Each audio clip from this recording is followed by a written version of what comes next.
बिस्मिल्लाहिर्रहमानिर्रहीम। आज का मसला जो एक भाई ने पूछा है कि एक शख्स से जो नमाज जनाजा पढ़ा रहे थे उनसे ये गलती हुई कि उन्होंने बजाय 4 तकबीर कहने के सिर्फ 3 तकबीर कह करके सलाम फेर दिया।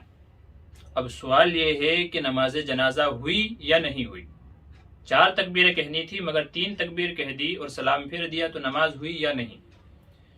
उसका जवाब यह है कि नमाज जनाजा में 4 तकबीरें कहना फर्ज है, जरूरी है। और जाहिर है कि जब 4 जरूरी हैं तो अगर एक भी छूट गई तो नमाज नहीं होगी।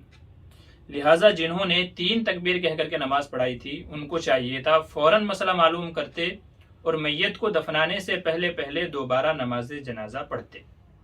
और आइंदा भी अगर किसी के साथ ये सूरत हाल पेश आ जाए तो मसला ये है कि अगर किसी ने सिर्फ 3 तकबीरें कही हैं तो नमाज नहीं हुई, चूंकि नमाज जनाजा में 4 तकबीरात कहना फर्ज और जरूरी है। तो 4 में से अगर एक भी छूट गई नमाज नहीं होगी। जब नमाज नहीं हुई तो नमाज का दोबारा इयादा किया जाएगा। ये तब है जबकि इमाम साहब से यह गलती हुई है जो नमाज पढ़ाने वाले हों। रह गया सवाल ये कि अगर कोई मुख्तदी इस हाल में शरीक हुआ कि उसकी 1-2 तकबीर छूट गई थी, मुख्तदी है, नमाज जनाजा में शिरकत कर रहा है, मुख्तदी है, इमाम नहीं मुख्तदी है, तो अगर मुख्तदी की 1-2 तकबीर छूट गई तो अब क्या करे, वो अब क्या करे।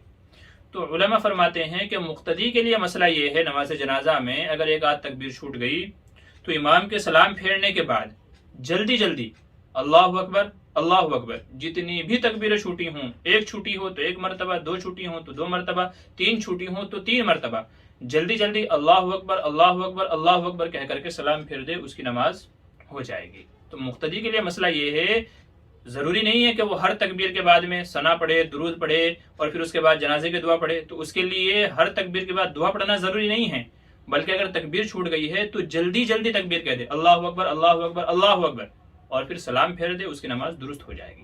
तो मुख्तदी के लिए अलग मसला है, उसको इस तरीके से अमल करना चाहिए, और इमाम के लिए अलग मसला है, उसको इस तरीके से अमल करना चाहिए। उम्मीद है मसला समझ में आ गया होगा। अस्सलामु अलैकुम वरहमतुल्लाहि वबरकातुहू। हदीसे मुरसला हो जा, खुदा का तर्जुमा हो।